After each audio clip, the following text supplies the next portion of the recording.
Hello movie thugs. ఇందాకే పవన్ కళ్యాణ్ గారి హరిహర వీరమల్లు చూసి వచ్చిన.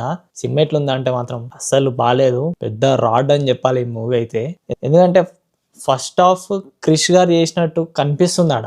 ఫస్ట్ హాఫ్ లాగా చూపెట్టడం హీరోని, ఆ పాయింట్ ఏదైతుందో ఆ పాయింట్ చాలా బాగా తీసుకెళ్తున్నారు ఫస్ట్ హాఫ్ లో అనిపిస్తా ఉంటది. కానీ ఇందటికి ఏంటంటే ప్రొడక్షన్ క్వాలిటీస్ ఎక్కడ కూడా మనకు కనిపించదు. సెట్ పీసెస్ వేసినట్టు కరెక్ట్ గా తెలుస్తుంది. ఆ చార్మినార్ సెట్ పీస్ కూడా వేసినట్టు మనకి ఆల్రెడీ తెలిసిందే, రూమర్స్ వచ్చింది కడుతున్నట్టు దీనికోసం సపరేట్ గా. బట్ ద థింగ్ ఈజ్, ఇంత పెద్ద సెట్ పీసెస్ వేసుకున్నప్పుడు స్టోరీ లైన్ కూడా, ఆ లొకేషన్స్ వెళ్తున్నప్పుడు లొకేషన్స్ చూపిస్తా ఉంటారు. ఒక్కొక్క లొకేషన్ అసలు ఎంత ఘోరం ఉంటది అంటే లొకేషన్స్ అవన్నీ లిటరల్లీ ఫోటోషాప్ లో ఎడిట్ చేసినట్టు ఉంటది. ఆ లొకేషన్స్ అన్ని ఫోటోషాప్ లో ఎడిట్ చేసి వీళ్ళ PNG, Pawan Kalyan PNG, Sunil PNG, వీళ్ళ పిఎన్జీ తీసుకొని ఆడ అతికిచ్చినట్టు ఉంటది. అంత దరిద్రంగా ఉంటది ఆ లొకేషన్స్ అన్ని. అంత దరిద్రంగా విఎఫ్ఎక్స్ గానీ సీజమైనా సరే మనకు చూడడానికి బానే ఉంటది. కానీ పవన్ కళ్యాణ్ ఫేస్ మీద కూడా అంతనం సీజీ ఎందుకో నాకైతే అర్థం కాలేదు.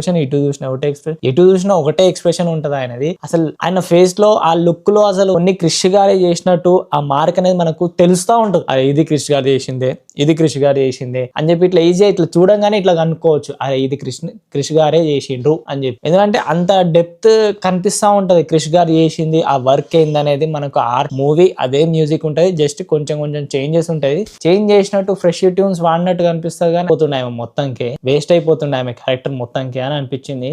ఇంకా పవన్ క్యారీ చేసిండు ఒక్క సీరియస్ ఎక్స్ప్రెషన్స్ లో, సీరియస్ సీన్స్ లో తప్ప అన్నిట్లో అదే ఎక్స్ప్రెషన్, అదే బాధుడు, అదే ఏందో నాకైతే అర్థం కాలేదు. దీంట్లో 2 CGI క్యారెక్టర్స్, మచిలీపట్నం సీన్ ఉంటది ఫస్ట్ ఇంట్రొడక్షన్ సీన్ హీరోది.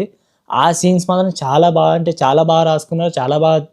అరే ఇంట్రెస్ట్ పెరుగుతుంది అని చెప్పి మనకు ఒక